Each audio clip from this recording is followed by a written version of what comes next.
So today I'm going to speak to you about our website called COVID Stimulus Watch, as well as a related website called Violation Tracker. And I want to introduce my colleague, Melissa Chang, who's on the call, who just joined us as a research analyst and who will be working on COVID Stimulus Watch and will soon be handling queries from reporters.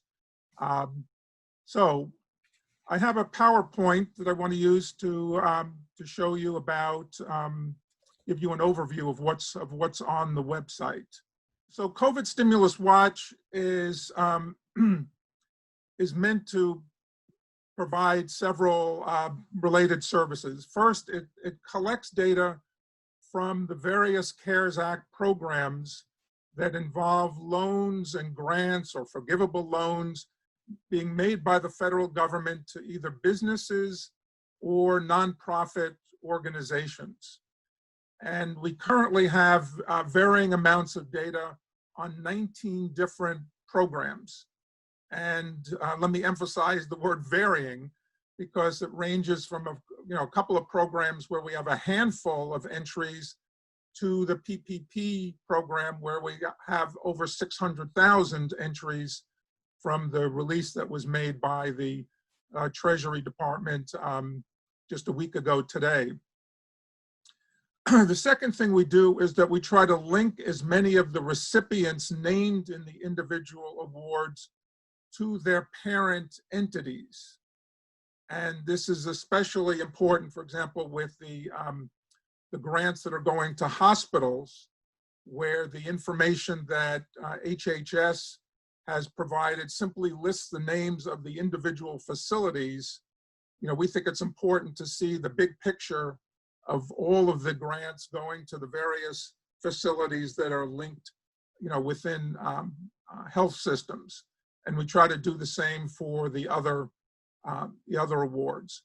The third thing we do is that we add accountability data on the recipients as much as possible. Kind of what is the track record of these companies?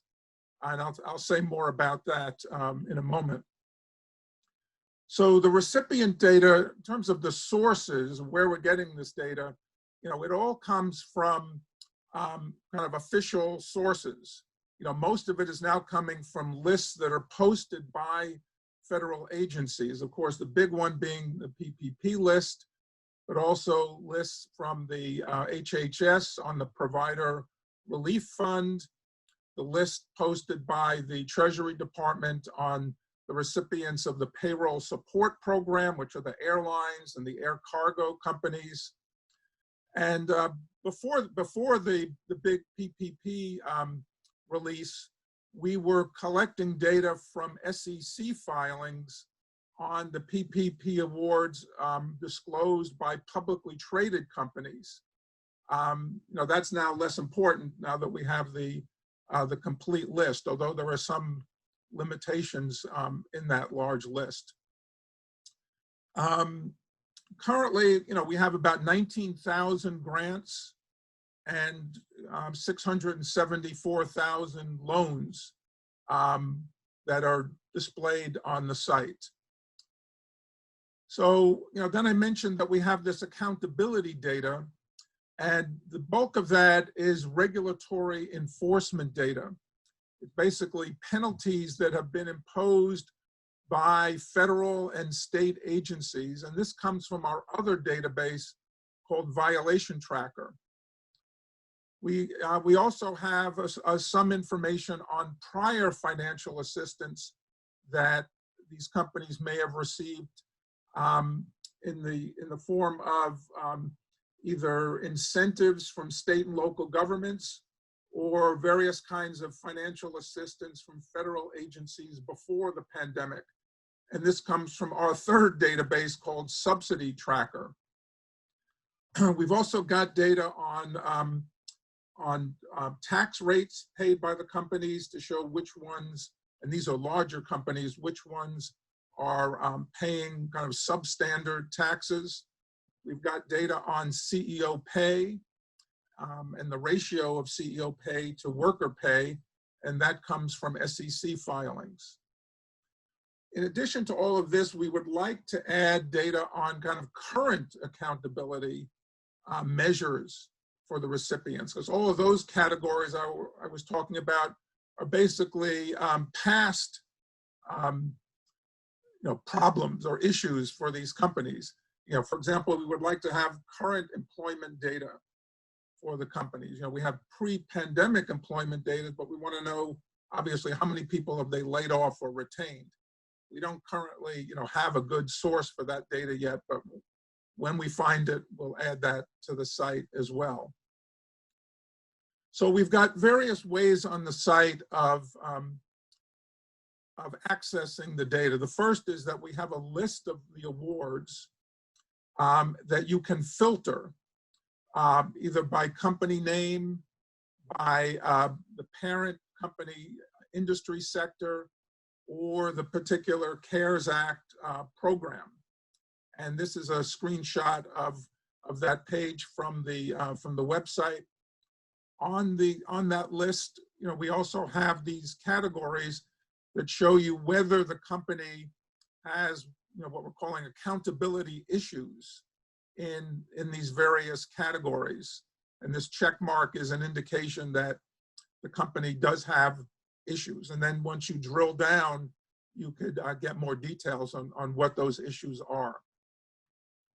The second way of accessing the data is through a series of summary pages, which you can call up a page that will show you summary information by agency, the agency that's making the loan or the grant, or the program, or the parent company, the parent sector, the location of the headquarters of the parent, or one of those accountability issues that I mentioned.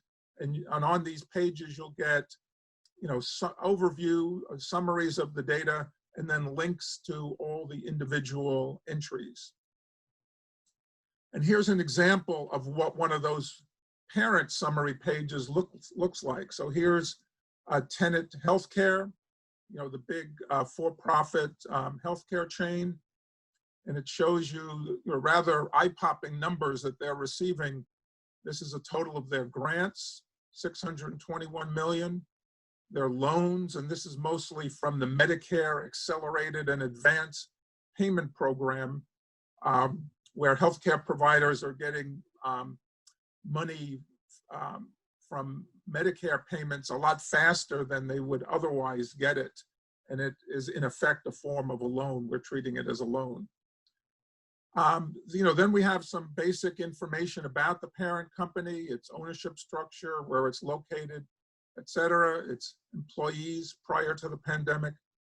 And then here we have the data on those accountability issues that I mentioned. And all of these numbers here are hyperlinked so that you can click through to the source materials that they came from. So for the penalty information here, the employment penalty, the government contracting penalties, environment, consumer protection penalties, that'll take you, you can click through to a page on our violation tracker to show you where those numbers came from. The numbers on CEO pay are hyperlinked to the SEC document, the proxy statement, where that came from, et cetera. So we want to make it easy for you to find the source materials for those numbers that we're using. The third way of searching on the site is just by using various variables. You could put in the company name, you could, and then you could also use these various search fields, industry sector, headquarters location, et cetera. This is just an abbreviated list of the full page, which I'll try to show to you when we look at the live site.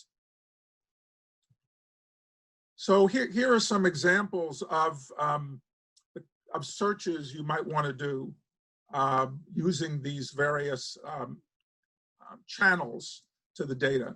So from the list of awards, you could say, show me all the PPP recipients whose names begin with Brooklyn, where I happen to be from originally. So if you do that, you'll find that there are 129 PPP recipients whose names begin with Brooklyn.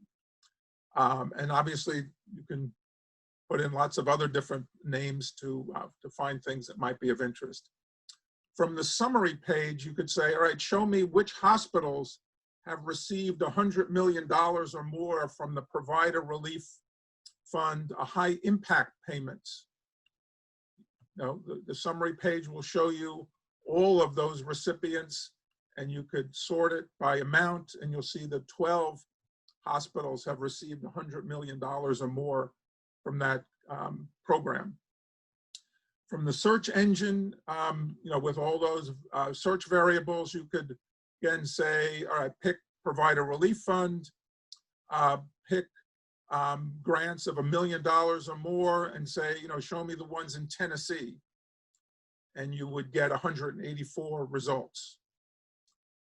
You could also say, show me how many bowling alleys have gotten PPP loans. And you would do that using the NAICS industry code there that we have as one of the search features. So I think, what we're trying to do is make it possible for you to do a wide variety of searches in the data using various approaches. So why don't I stop there, see if there are any immediate questions before I switch to showing you briefly what the live site looks like. Does the website include data from the ESSER funds, ESSER funds set aside in CARES for private school? No, we haven't gotten around to that yet, but we will add that at some point. Okay, and Craig Harris has a question. So Craig, why don't you unmute yourself? You can just go ahead and ask that. This is fantastic. Do you break down charter schools? And I know a lot of them they don't necessarily always call themselves charter schools. They call themselves academies or learning centers or things like that. But do you have a breakdown of charter schools? Well, if they're, you in the search feature. So for example, are you seeing the live site now, COVID Stimulus Watch, with the Yep. red buttons? Yes. Yep. Okay. So here's the live search site. So I mentioned before the list of awards here with the filters. And then we have the advanced search page here has those summary pages that I mentioned, and then the search by company name and other variables. So, so you could put in, charter here as part of the name. Okay. And search that way, or in the NAICS code. I forget, do charter schools have their own NAICS code? If they do, because this comes straight from the Treasury list of the 600,000 recipients, and the if there was a NAICS code included on that list for charter schools, then we captured it. I haven't looked at that specifically. Okay, fantastic. Thank you very much. Sure, and I should have mentioned that another feature on the site is a list of all of the refunded awards. As many of you know, under the PPP program, a number of companies, larger publicly traded companies, decided to return the loans after there was some public controversy, like Shake Shack, et cetera. And we've captured all of those refunds on a separate list here on this tab called refunds. And here, this page on program totals, this shows you all of the programs that we have data for, that we've captured so far. And as you can see, there's a great deal of variation. So here's the PPP, we've got 660,000. For the hospital, things like the Provider Relief Fund, we've got 12,000. And then some of them, we've got, 14, or only just a handful. So it really depends on what's available, what we've been able to capture and integrate into the database so far. Phil, I got 2 questions for you. One from me. The NAICS codes. I'm sure there's some sort of website you can go and look up specific industries and find out what the NAICS code is. Is there a particular one that you would recommend, or how do I find out what all the different NAICS codes are? I think the Commerce Department has a document that does that, and it provides that in great detail. I don't have the link at hand, but I'm sure you can Google it. I also want to point out here that we have, we don't just provide the code, we provide the translation of the code, because in the Treasury Department document, they just had the numerical codes. Here on our drop down here, we show you what those, what the different codes represent in terms of specific, industries. So you can also just, search through this, very large drop down, browse through that and click on whichever industry you choose. But if you prefer to, not to scroll through this, they say, I think there is a Commerce Department document you can find online that provides all these industry names and their corresponding codes. Yeah, it looks like Kelsey from Belleville actually just did the work for us. She, on the chat function, she put in the list for NAICS codes, and you can search by keyword. We'll put a link of that on our materials from this session on our website. We also have a question from Peter. Is there a way to search by function, such as how much is spent buying PPE, how much for direct healthcare expenses, et cetera? Is that possible, Phil? Do you mean, I'm not clear, to search, you could search by different programs. Okay. Any one of the 19 different you could limit your search to one or more. So for example, if you only wanted to see healthcare related awards, you could either, pick the various healthcare programs. There are several of them we have here on the program list, or you could choose one, or you could choose HHS, or CMS, the different healthcare agencies we have on, from that drop down, or you could use the NAICS code to pick the NAICS for the particular kind of healthcare provider you might be interested in. So there are a number of different ways to zero in on the kind of search you want. Okay. And then a question from Karen. Is there a way to link the funds to a person, a public official, for instance?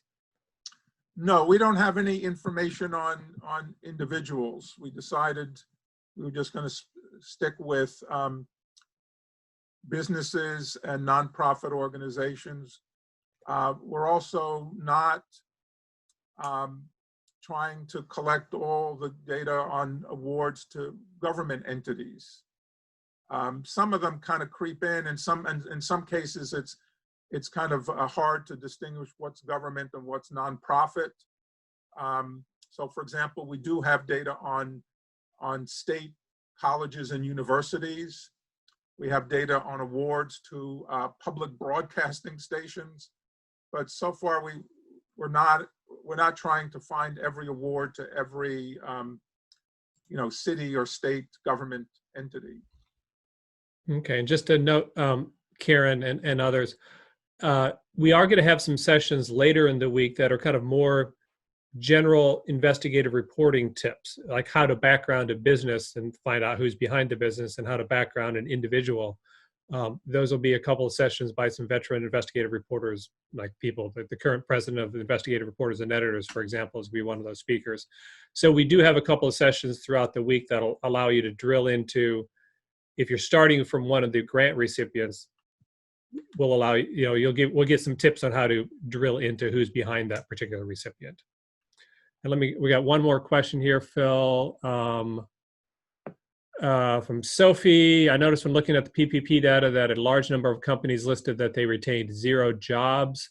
Many others said 1 or 2 jobs retained. Do you have any insight into this? And she notes that many people have found errors in the data, and she's wondering if that might account for some of those low numbers. Well, it may in some cases. I mean, we display the jobs retained numbers on the individual records for the PPP recipients, but we were also skeptical about some of those numbers, so we decided not to add a search function for them, which would seem to imply that they might be more rigorous than they are. In some cases, those numbers may be accurate because, for example, we found when we were collecting data on the PPP recipients disclosed in SEC filings, that some of those publicly traded companies were reporting that they had 0, 1, 2 employees. So it's it's quite possible that some of the recipients are in that category, even some that are publicly traded, and that that raises questions about does it make sense to be giving loans called paycheck protection to companies that are not cutting many paychecks? So I can't vouch for any of those numbers in the Treasury Department data. We simply took them and are passing them on for people like you to do kind of critical investigations about. Okay, another question here from Sarah Kalinovsky of ABC News. You're ABC, right, Sarah? Can you give us a little more about good jobs first, generally? Is it bipartisan or nonpartisan? Who do your clients tend to be, and where does your funding come from? So we're a nonprofit, nonpartisan research center. We're based in Washington, D.C., and the initial mission of the organization was to work on economic development accountability issues, particularly state and local government issues. And so we're kind of known as kind of the watchdog on subsidies, on state and local subsidies. Over the years, we've gotten more involved in other areas of corporate accountability, and we've focused a lot on creating research tools to help people investigate corporate accountability issues. And in a moment, I'll give you a quick look at one of those tools. We get most of our money from foundations, and we get a limited amount of money from labor unions and other sources like that. But we are nonpartisan, and our mission primarily, particularly with COVID Stimulus Watch, is to make this information available to the general public and as a resource for people to use to do kind of critical assessments of how these programs, the CARES Act and related legislation are functioning. So are there any other questions, or should I move on? I think move on. It's 12:35 right now, and we have you till 12:55. So just okay, so you could see the violation tracker yes. slide now. So as I mentioned before, a lot of the accountability data that we have in COVID Stimulus Watch comes from our other database, Violation Tracker, which has been around for about 5 years now. And it is the first wide-ranging database of corporate crime and misconduct. And as you can see from this list, we've got data from pretty comprehensive federal data from regulatory agencies in the Justice Department. And we've been increasing our coverage of state sources, both state AGs and state regulatory agencies. We're also starting to add class action litigation. And so far we've added data on employment-related class action lawsuits. We've currently got over 400,000 individual entries going back to the beginning of 2000, and they represent over $600 billion in penalties. To the extent possible, we link the individual entities named in the cases to a universe of about 3,000 parent companies for which we aggregate the data. The cases that we have in the database, fall into a number of different categories. Some of the broader ones are labor, wage theft, discrimination, health and safety stuff, both workplace, data from OSHA, transportation safety, nursing home safety, et cetera. We've got environmental data from primarily from EPA and a few other agencies. We've got data on cases involving business corruption or consumer protection matters, including False Claims Act violations. And a lot of the data in the COVID stimulus watch on the healthcare providers links to False Claims Act cases in Violation Tracker, because it's, as I'm sure you know, it's very common for hospitals and other healthcare providers to get in trouble for billing irregularities, and a lot of them end up paying substantial penalties in those cases. And it's actually quite interesting that the government currently is shoveling lots of money out the door to some of these same healthcare providers that it previously is accused of improper billing, and has penalized those same entities for those practices. So this database is structured in some ways like COVID stimulus watch. We have summary pages, for the parents, the industries, but also for things like the offense types. Then we have a bunch of different search fields, again, like COVID stimulus watch, where you can put in the company name or other variables.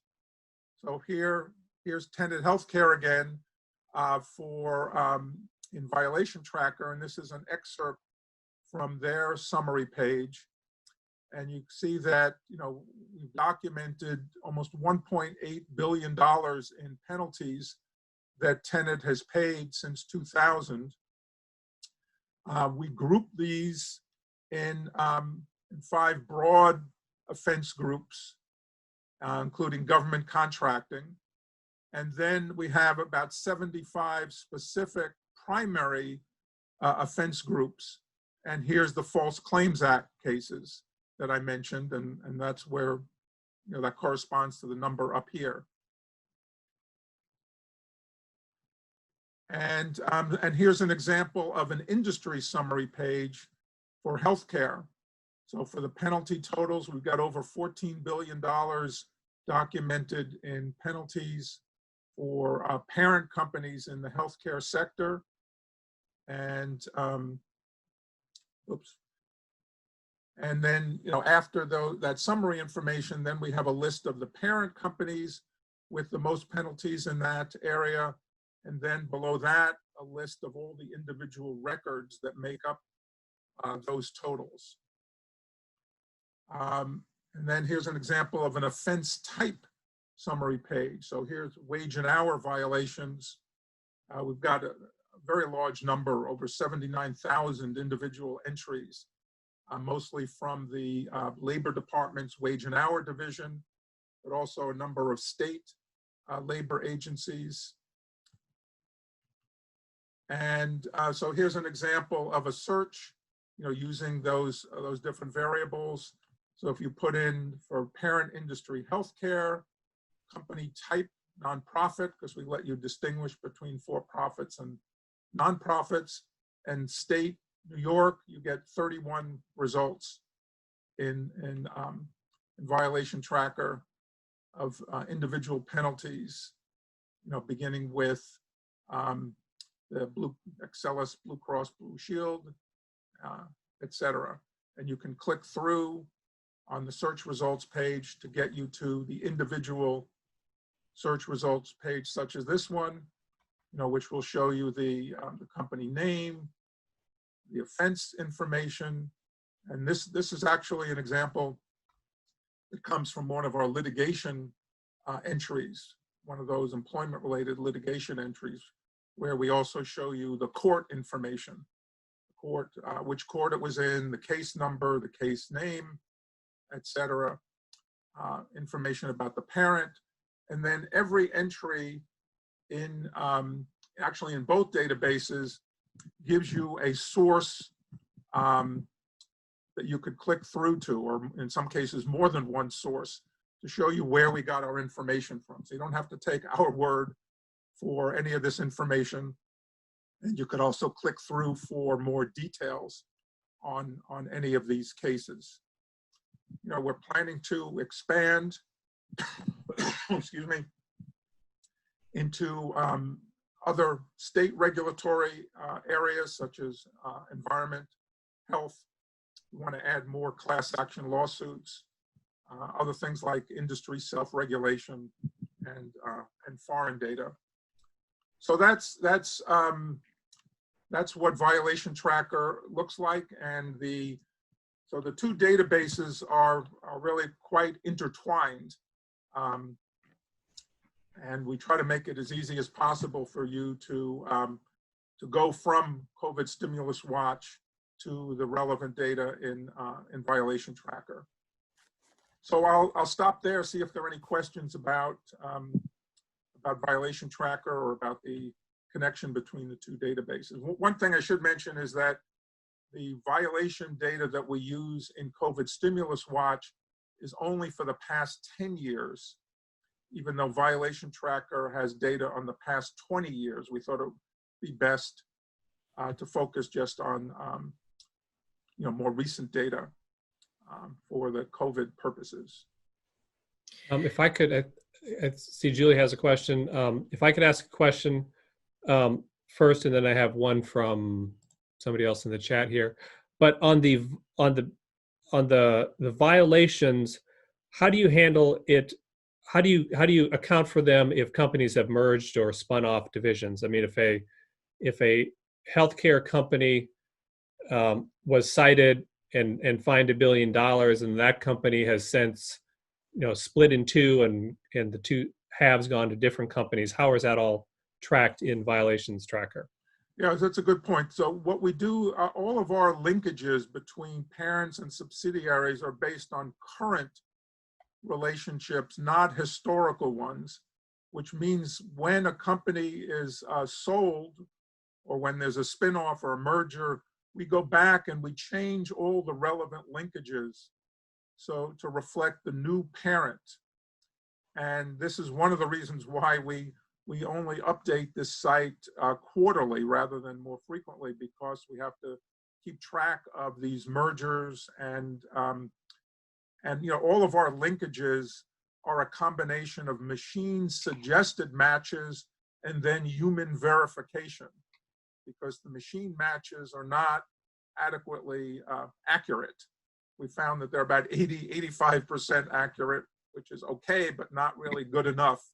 So we go back and check all of those things manually, either when we're adding new data, new cases. And then we also look for mergers and acquisitions and alter the linkages for all the companies that now have new owners. Okay. So I have a question here from Ben Marcus, who's with Colorado Public Radio. Is it possible to get bulk data for a facility state, searching Colorado, where he's from, that's more than 5,000 records and cuts off the rest? Yeah, well, first thing I should mention is that up until the new PPP data came out, we allowed people to download the full database, and you could display as many records as you wanted. At that point, we had 30,000 records. Once we had to add another 600,000 records, we found that the site did not perform well if you let people display as many results as they wanted and download as many results as they wanted. So we put that limit on the download. But if people want to contact me personally, I can provide whatever kind of download you need, and either based on a search that you've done, or if you want to discuss a kind of a custom search, we work with journalists all the time, and are willing to provide you exactly the data you need for the article that you're working on. Okay. Julie, did you have a question? Yeah, I mean, you mostly answered it. I was going to ask how current the data is when we're using it, and I guess it'll just be end of the previous quarter. Yeah, so for violation trackers, I say we do it roughly every 3 months. We just did an update, a couple of weeks ago, and we do two things. First is that we add new categories of data. In this recent update, we just added 15,000 new records from state financial regulators, including insurance regulators and consumer finance regulators. And then we go back and update all of our existing sources, and we're now capturing data from, about 250 different sources. So it takes some time to go through all those and look for all the new cases and process them. On COVID Stimulus Watch, we're trying to update more frequently.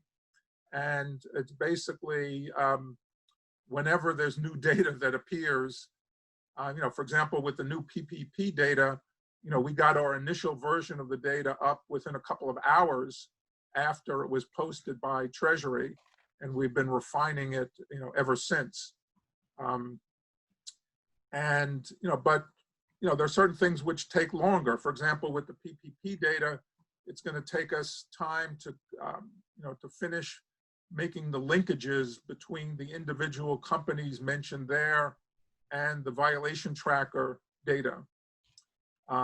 Because there are so many of them and there are name variations, and we can't automate that process entirely. But we're trying to be as current as possible. Thank you. Okay, we have a question from Johnny Edwards of the Atlanta Journal-Constitution. How is civil lawsuit information compiled? Is there a threshold for what types of suits you include or what companies you include? Yeah, we're doing that in phases because obviously there's an enormous volume of those lawsuits. And so we're doing it by category. The first category we did were wage and hour collective action lawsuits, or wage theft lawsuits. Then we did employment discrimination cases, and we did a couple of others like ERISA cases. And so we basically look through various sources. I mean, our focus is always on larger settlements or larger awards involving larger companies. We're never going to capture every last case, but we do our best to identify the bigger cases and add those to the database. And we use a variety of sources, like Pacer, CourtLink, Bloomberg Law, Law 360. Sources like that to try to identify the cases and then document them. I should mention that all the entries in violation tracker are limited to what you might call successful actions, right? These are only cases in which the regulatory agency completed an action against a company and imposed a monetary penalty of at least $5,000. So if there was no monetary penalty, or the penalty was below $5,000, or the case is still pending, or the case was dropped, or anything like that, we don't include it. So these are only, so it's really just a collection of cases where a penalty of a certain amount was imposed against the company. Similarly with the lawsuits, these are only cases in which either the company settled, and we treat the settlement kind of as equivalent to a penalty, or in which there was a trial and the company lost, and it exhausted its appeals and had to pay a certain amount. If the case is still pending and hasn't received kind of final resolution, we don't include it yet. This is from Tyler Bridges in New Orleans. I wrote a story last week looking at the list of PPP recipients in Louisiana. The list had a jobs category number. I found in talking with recipients that was the number of jobs the company had when it applied, not the number of jobs retained. Or did I misunderstand that? Well, I'm just going by what was in the Treasury data. I mean, the column that they in that data says jobs retained. So that's why we use that term. And you're right, that probably is just the number of jobs they had at the time. And what's really going to be critical for PPP is what happens when the companies apply for loan forgiveness, right? Because right now we really only have data on basically the successful applications. But as you all know, these are supposed to be potentially forgivable loans, and the companies are going to have to apply for that loan forgiveness. And part of their application is going to be, what do they do in terms of their payroll? So I don't know how much of that information is going to be made public, but it should be, and those are going to be the more critical jobs numbers. Okay, and this will be the last question, and try to do it in 2 minutes or less. From Craig, what's the process for loan forgiveness? Well, it's complicated. I think it's best that people go on the Treasury Department site, and they have documents posted there explaining, showing the form that companies are going to have to fill out, and the instructions. And I really can't summarize it, myself here. I think it's best that people go and look at that directly and see how it's described there.